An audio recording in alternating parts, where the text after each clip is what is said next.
नाशिकच्या सातपूर परिसरामध्ये पैशांच्या वादातून खुनाची धक्कादायक घटना समोर आली आहे। अवघ्या 9,000 रुपयांच्या व्यवहारातून 24 वर्षीय तरुणाचा जीव घेण्यात आल्याचा प्रकार कामगार नगर परिसरात उघडकीस आलाय। सातपूर पोलीस ठाण्याच्या हद्दीत 20 जून रोजी वैष्णव मिलिंद शिंदे हा तरुण बेपत्ता असल्याची तक्रार दाखल झाली होती। पोलिसांनी तपास सुरू केला असतानाच 21 जून रोजी कामगार नगर परिसरातील एका इमारतीच्या टेरेसवर एका तरुणाचा मृतदेह कुजलेल्या अवस्थेत आढळला। घटनेचं गांभीर्य ओळखून सातपूर पोलीस ठाण्याचे वरिष्ठ पोलीस निरीक्षक प्रकाश अहिरे यांनी तातडीने तपासाची सूत्र हाती घेतली आणि वरिष्ठ अधिकाऱ्यांना माहिती दिली। नाशिक शहर पोलीस आयुक्त संदीप कर्णिक, पोलीस उपायुक्त किशोर काळे आणि सहाय्यक पोलीस आयुक्त सचिन बारी, वरिष्ठ पोलीस निरीक्षक प्रकाश अहिरे यांच्या मार्गदर्शनाखाली तपासाला वेग देण्यात आला। घटनास्थळी भेट देऊन पोलीस निरीक्षक गुन्हे शाखा सचिन खैरनार यांनी तपासाबाबत आवश्यक सूचना दिल्या। त्यानंतर सातपूर पोलीस ठाण्याचे अधिकारी, कर्मचारी आणि गुन्हे शाखा युनिट 2 चे प्रभारी वरिष्ठ पोलीस निरीक्षक हेमंत तोडकर यांच्या पथकानं तपासाची चक्र फिरवली। मानवी कौशल्य, स्थानिक माहितीदार आणि तांत्रिक तपासाच्या आधारे पोलिसांना संशयित आरोपी कृष्णा राकेश दुसाने याच्याबाबत माहिती मिळाली। हा आरोपी नाशिक रोड रेल्वे स्टेशन परिसरातून मुंबईच्या दिशेनं पळून जाण्याच्या तयारीत होता। मात्र पोलिसांनी सापळा रचत अवघ्या 12 तासांच्या आत आरोपीला ताब्यात घेत खुनाचा उलगडा केलाय। पोलिसांच्या तपासात धक्कादायक माहिती समोर आली आहे। मृत वैष्णव मिलिंद शिंदे याला आरोपीनं 9,000 रुपये हात उसने दिले होते। हे पैसे परत मागितल्यानंतर वाद झाला। शिवीगाळ आणि धमकीच्या रागातून आरोपीनं टोकाचं पाऊल उचलल्याची कबुली दिल्याचं पोलिसांनी सांगितलं।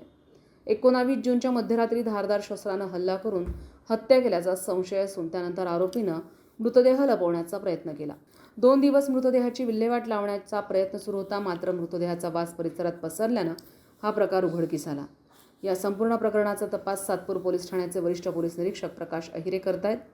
या कारवाईत पोलीस आयुक्त संदीप कर्णिक, पोलीस उपायुक्त किशोर काळे, सहाय्यक पोलीस आयुक्त सचिन बारी यांच्या मार्गदर्शनाखाली सातपूर पोलीस ठाणे व गुन्हे शाखेच्या पथकानं उल्लेखनीय कामगिरी केली। या पथकात सहाय्यक पोलीस उपनिरीक्षक अनिल अहिरे, पोलीस हवालदार दीपक खरपडे, तुषार देसले, सचिन सुपले, किशोर बेंडकुळे, सोनू खाडे, सागर गुंजाळ, सचिन अजबे, अमोल मोरे, संजय दराडे, पारस देशमुख, योगेश्वर गायकवाड, रवींद्र जाधव, रोहिदास कनोजे, सानिला शिरसाट, गोकुळ वाबे यांचा समावेश होता। संविधान न्यूज, नाशिक। दिनांक 20 जून 2026 रोजी सातपूर पोलीस स्टेशन येथे वैष्णव मिलिंद शिंदे वय वर्ष 23 राहणार कामगार नगर याची मिसिंगबाबत नोंद झालेली होती। दिनांक 21 जून रोजी कामगार नगर या परिसरात पोलीस त्याचा शोध घेत असताना एका इमारतीजवळ पोलिसांना दुर्गंधीचा वास आला। त्या संबंधाने पाहणीकरिता पोलीस टेरेसवर चढले असता एका गोणीमध्ये त्यांना रक्तमिश्रित आढळून आलं। त्यानंतर गोणी उघडली असता त्याच्यामध्ये पुरुष जातीचे प्रेत दिसून आले होते। पोलिसांनी लागलीच तिथे घटनास्थळी धाव घेतली सर्व वरिष्ठ अधिकाऱ्यांनी। त्याच्यानंतर तिथे FSL व श्वान पथकाला देखील पाचारण करण्यात आलं आणि पोलिसांनी त्या मृतदेहाला पुढचं पंचनाम्यासाठी व त्याचं पोस्टमॉर्टम करण्यासाठी शासकीय रुग्णालय येथे त्यांना रवाना करण्यात आलं होतं। त्याच्यानंतर मृताची मिसिंग व्यक्ती त्याच परिसरात राहणारी होती, त्याच्यामुळे मृताच्या नातेवाईकांना तिथे बोलवण्यात आलं आणि मग मृताची ओळख पटवण्यात आली। तर त्या मृतदेहाचं जे सापडलं होतं त्याचं नाव होतं वैष्णव मिलिंद शिंदे, ही आपल्याकडे मिसिंग व्यक्ती। तर पोलिसांसमोर मोठं आव्हान होतं की कुठल्याही प्रकारचं खून नव्हता या गुन्ह्यामध्ये आणि कोणी केलं, कोणी अज्ञात मारेकऱ्यांनी याच्यावर हल्ला केलेला आहे, तर आम्हाला ते शोधून काढण्याचं पूर्ण आव्हान होतं मोठं।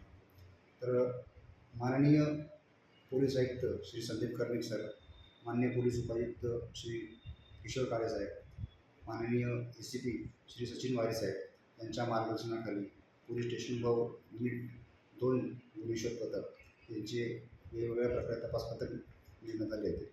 त्या अनुषंगाने आज पहाटे आरोपी कृष्णा राकेश दुसाने वय वर्ष 18-19 हा मुंबईकडे पळून जाण्याचा बेतात होता। तर त्याला सापळा रचून सातपूरच्या डेली पथकाने त्यांना ताब्यात घेतलेला आहे।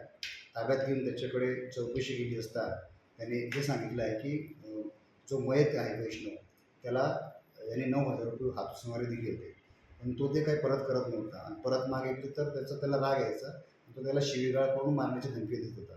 त्याबद्दलचा राग मनात धरूनच याने 19 तारखेच्या रात्री याची पुन्हा बाचाबाची झाली पैशांवरूनच आणि त्या बाचाबाचीचं रूपांतर शेवटी त्यांनी चाकू त्याला त्याच्यावर वार केले आणि त्याचा मृत्यू घडल्याचं त्यांनी याच्यामध्ये स्पष्ट केलं आहे. गुन्ह्यातले अजून काही नाव आहेत का? कोणी इतर साथीदार असल्याचा संशय तक्रारीमध्ये नमूद करण्यात आलेल्या फिर्यादीमध्ये, त्या अनुषंगाने देखील तपास सुरू आहे.